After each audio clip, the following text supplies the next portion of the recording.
A heavily fortified Russian military stronghold, packed with nuclear-capable missiles, home to the Baltic Fleet, surrounded by radar installations that watch nearly all of northern Europe. A fortress designed to intimidate NATO, and yet, right now, that fortress is slowly running out of fuel, not because of an airstrike, not because of sabotage, not even because of war, but because of a railway decision made by a small Baltic country that most people in the world couldn't locate on a map just a few years ago, and that place is Kaliningrad.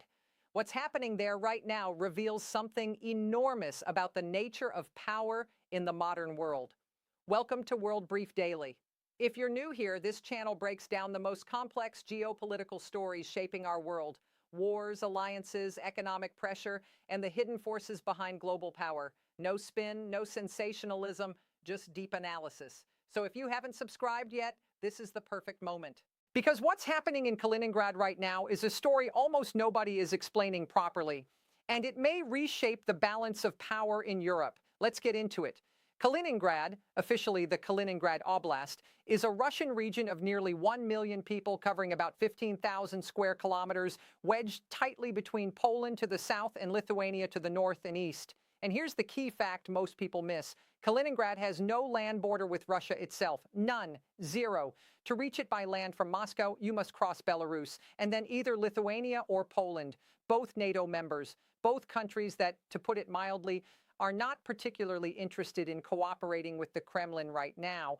Yet despite this geographical isolation, Kaliningrad has become one of Russia's most militarized regions. It hosts the Baltic Fleet, giving Moscow a permanent naval presence in one of Europe's most strategically critical seas. It houses Iskander M missile systems capable of carrying nuclear warheads with ranges that put Berlin, Warsaw, and Stockholm within striking distance. Its radar installations provide Russia with early warning coverage across the entire northern European theater. By every traditional measure, Kaliningrad is meant to be a projection of Russian strength, a dagger pointed directly at NATO's eastern flank. But there's one detail rarely mentioned in military briefings. Every liter of diesel, every spare part, every shipment of food, medicine, or fuel heading into Kaliningrad must pass through someone else's territory. The fortress has no independent supply chain, and those neighbors it depends on are increasingly unwilling to cooperate. Right now, those neighbors are slowly tightening the screws.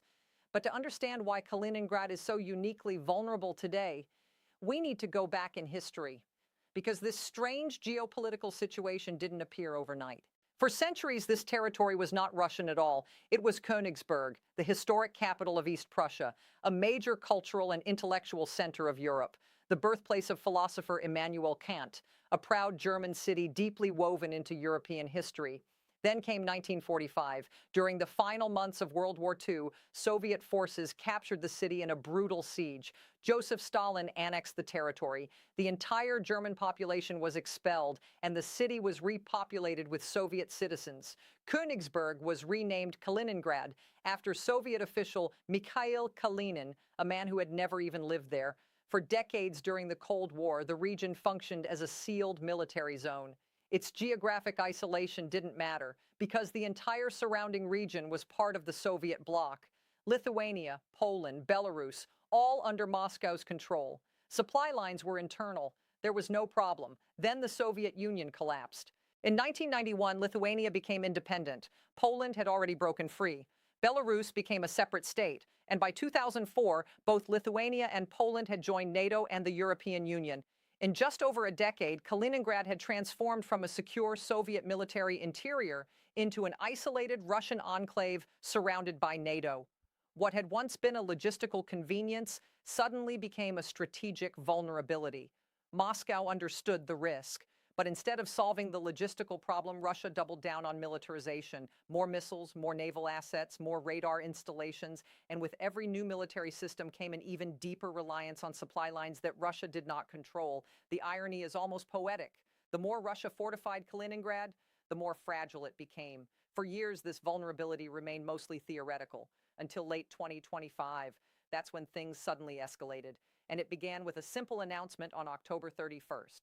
Lithuanian Railways, known as LTG, declared that starting November 21st, it would halt the rail transit of Russian petroleum products heading to Kaliningrad. The companies affected were Lukoil and Rosneft, both recently hit by sweeping sanctions from the United States and the United Kingdom. Lithuania said the decision was about compliance with Western sanctions, but the consequences were enormous.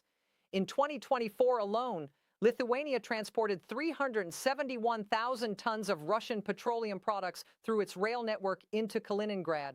In early 2025, another 194,000 tons had already been delivered. After November 21st, that number dropped to zero. The pipeline of fuel had effectively been shut off.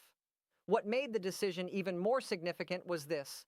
Lithuania had actually been operating under a special exemption. When the EU banned Russian oil transit through its territory in December 2022, Lithuania was allowed to continue shipments to Kaliningrad for humanitarian reasons. That exemption lasted nearly 3 years, but once the US and UK imposed direct sanctions on Lukoil and Rosneft, the situation changed. Lithuania faced a choice: honor the humanitarian exemption or follow Allied sanctions. Vilnius chose its allies, and realistically, it was always going to. Moscow reacted immediately. Kremlin spokesman Dmitry Peskov called the move a hostile act. Russian state television framed it as proof of a NATO strategy to economically strangle Russia.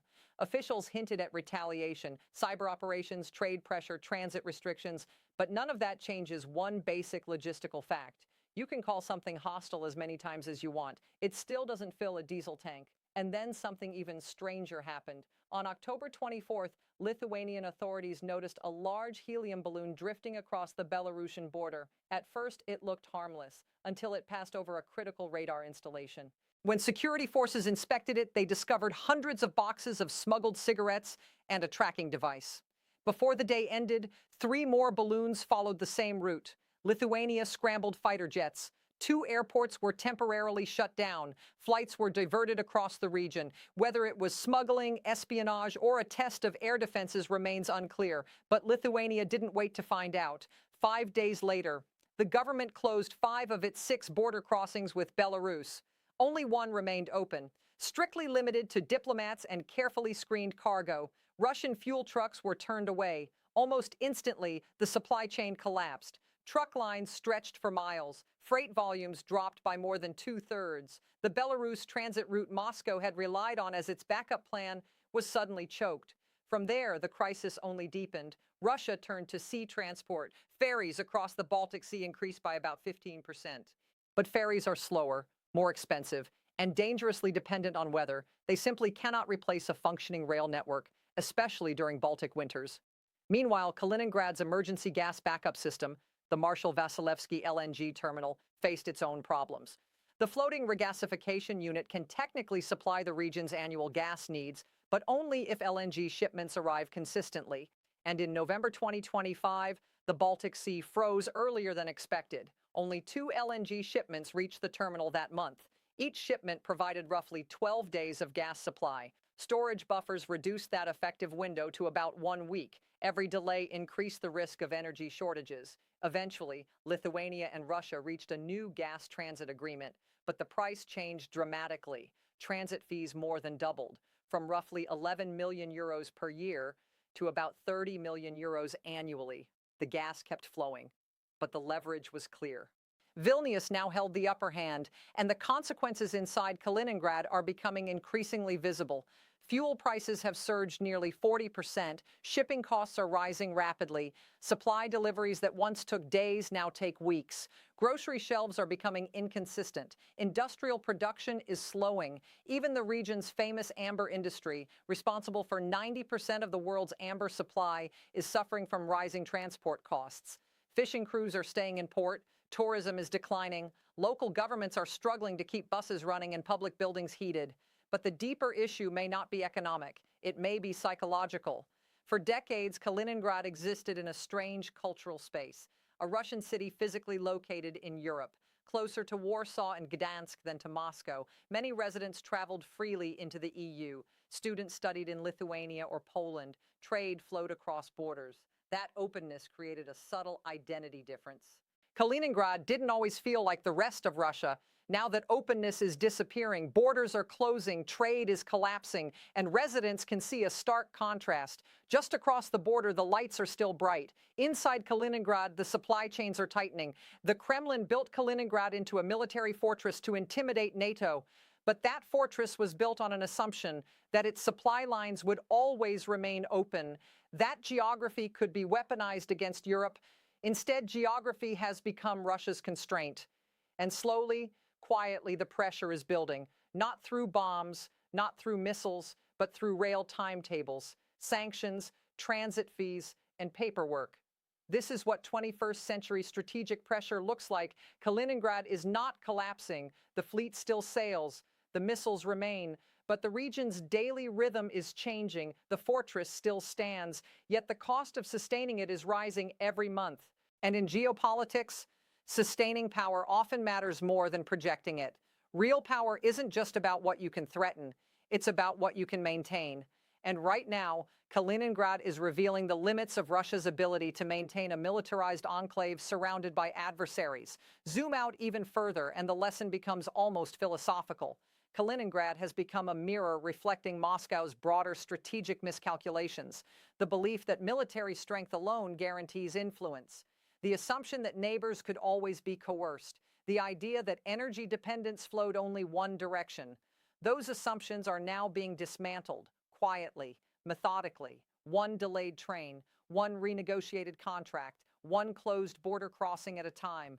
Königsberg survived centuries as a crossroads of trade and culture, but the Kremlin transformed it into something else, a fortress, a forward operating base, a symbol of confrontation. And history teaches us something about fortresses. They only work when they can be resupplied. For the nearly 1 million people living in Kaliningrad, geopolitics is not abstract. It's the price of gasoline, the wait at the grocery store, the uncertainty about tomorrow, and increasingly one question quietly emerging among residents, a question that may eventually become much louder. Why does living here feel more and more like being left behind? That is the real story of Kaliningrad. Not the missiles, not the fleet, but the slow realization that military power can fail when logistics break down, that geography can humble empires, and that sometimes the greatest pressure in geopolitics doesn't arrive with explosions. It arrives through fuel prices, freight delays, and the tightening of supply chains. Here at BCC News, we'll continue following this story closely